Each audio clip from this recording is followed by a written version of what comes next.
Bonjour. Aujourd'hui, vendredi 6 novembre, j'ai choisi un texte spécial. Ce n'est pas un texte que vous avez dans votre liturgie aujourd'hui.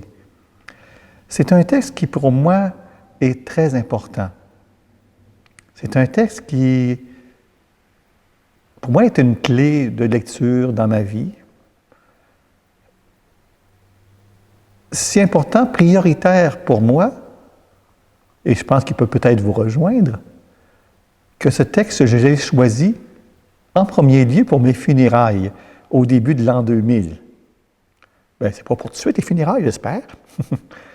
Et comme j'avais hâte de l'entendre de mon vivant, bien, je l'ai choisi aussi pour mon ordination. Donc, texte important, c'est un texte de l'Épître aux Romains que je vous invite, que je vous partage maintenant. Romains 8, versets 35 à 39. Qui nous séparera de l'amour de Christ? La détresse, ou l'angoisse, ou la persécution, la faim, la nudité, le danger, ou le glaive? Selon ce qu'il est écrit, à cause de toi, nous sommes mis à mort tout le jour. On nous estime comme des brebis d'abattoir. Mais en tout cela, nous sommes plus que vainqueurs par celui qui nous a aimés. Oui, j'en ai l'assurance. Ni mort, ni vie, ni ange, ni domination, ni présent, ni avenir, ni puissance, ni hauteur, ni profondeur, ni aucune autre créature ne pourra nous séparer de l'amour de Dieu qui est en Christ Jésus, notre Seigneur. Il y a 2 semaines, j'ai fait une session de récitatif biblique. Je ne suis pas ferré pour être capable de vous avoir récité ce récitatif biblique à la manière qu'il se doit, mais je trouvais important d'échanger avec vous. Ça m'a fait remuer en dedans parce que j'ai travaillé pendant 2 heures avec une équipe sur ce texte. Oui, parce que je sens que dans ma vie, que j'ai une fragilité en moi. Et ça me fait toutes sortes de comportements. J'en nomme un, la nourriture. Des fois, surtout le soir, je n'ai pas faim, mais j'ai le goût de manger. Mais je sais que le Seigneur est avec moi, puis tranquillement, il m'amène à changer. Je sais que son amour est là, quoi qu'il m'arrive. Et ça, cette difficulté-là, elle est présente en moi. Je ne mange pas toujours d'une manière exagérée, mais si j'ai fait une démarche de perte de poids, c'est quand même quelque chose de vrai. Mais Seigneur, je répète les paroles de ma prière souvent, merci Seigneur pour ta présence d'amour. Cette présence amoureuse qui me fait respirer. Hein? C'est un autre problème que j'ai, c'est asthmatique depuis ma naissance. Cette présence amoureuse me fait respirer. Mais Seigneur, viens à mon secours. Comme je le répète le matin, à la prière des lauds, Seigneur, viens à notre secours. Hein?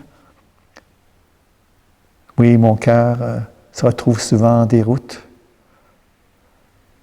Je ne sais pas pour vous, ça vous arrive de sentir, c'est comme quelque chose qui est pas clair dans votre vie, qui est fragile à quelque part dans votre vie.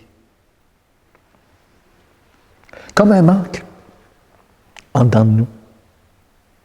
On essaie de remplir nos manques de toutes sortes de manières. Oui, c'est un rappel peut-être qu'avec ce texte,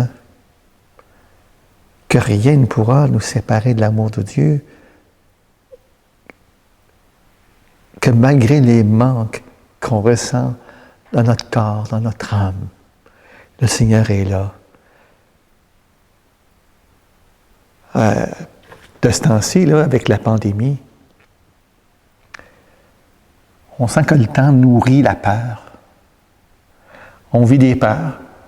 Ou pour éviter la peur, des fois, on s'en fout. On dit, non, il n'y a pas de pandémie. Laisse-moi agir.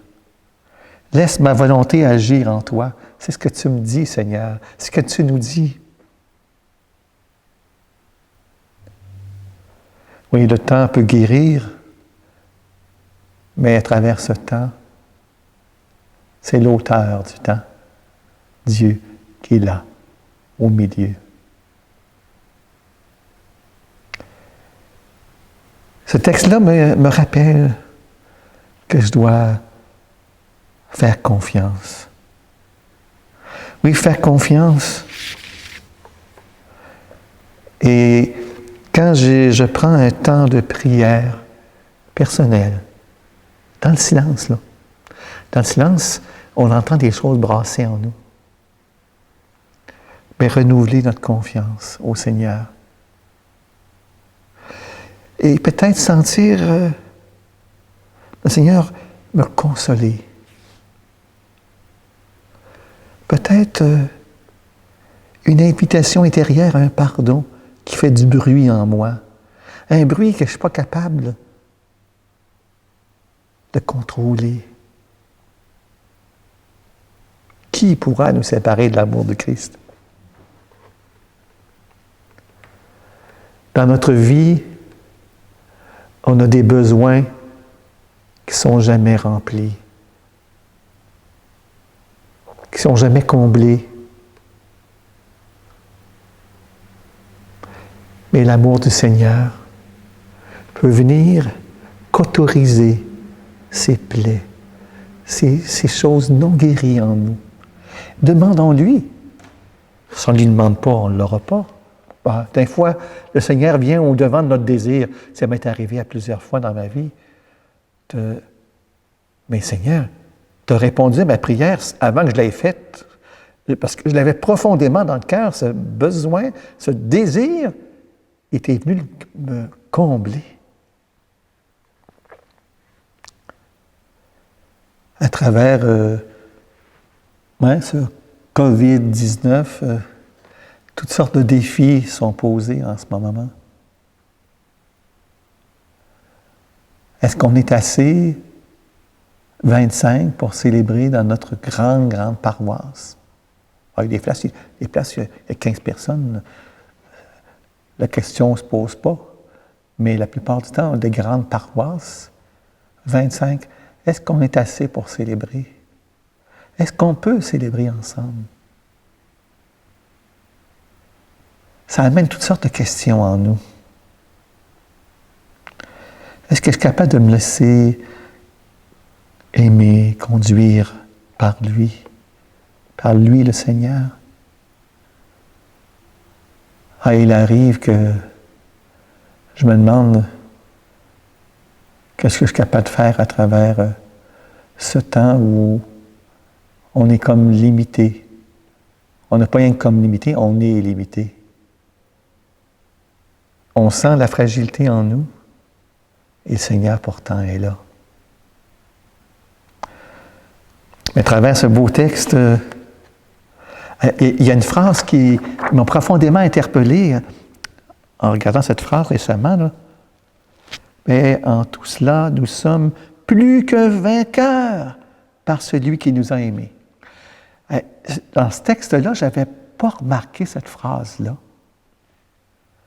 Plus que vainqueurs par celui qui nous a aimés. Parce que le Seigneur nous aime, on est plus que vainqueurs. Moi, j'avais déjà imaginé que j'étais vainqueur parce que l'amour de Dieu était là, mais plus que vainqueur. Parce que son amour est toujours disponible. C'est à moi d'accueillir son amour. Le Seigneur peut me dire, dans l'hymne de Saint Paul, 1 Corinthiens 13, on parle des qualités de l'amour. L'amour et patience. Le Seigneur veut nous dire, à travers cette grande épreuve depuis le mois de mars, là. Patience. C'est moi le Seigneur. Ah. J'ai toutes sortes de tensions, je me rappelle, ce printemps. T'es arrivé l'été comme une parenthèse. Mais je ne sais pas pourquoi. Il y a une certaine paix qui veut venir en moi. Que je vous la souhaite. Mais je vous partage ce que je vis. Patience, c'est moi le Seigneur. Mais je veux t'écouter, Seigneur, aujourd'hui. On a un beau vendredi, premier vendredi de novembre. Aide-moi, Seigneur, d'aller dans les profondeurs de mes sources. Découvrir ce qu'il y a de beau, de grand en ton amour, parce que ton amour est déposé au cœur de ma vie. J'aurais envie de dire Alléluia! Hein? Cri de joie. Et quand je vous dis que j'ai une certaine paix, croyez pas que je suis en extase. Pas du tout. Peut-être comme certains d'entre vous, certaines d'entre vous, on peut faire des expériences. Ah, j'ai mangé beaucoup mes bas de laine, symboliquement, là, dans les premiers mois de la pandémie. Mais je vois, Seigneur, que tu es là. Bien, faisons une communion de prière aujourd'hui. Hey, le Seigneur, quoi qu'arrive, son amour est avec nous. Bien, je vous souhaite un beau vendredi 6 novembre. Alléluia!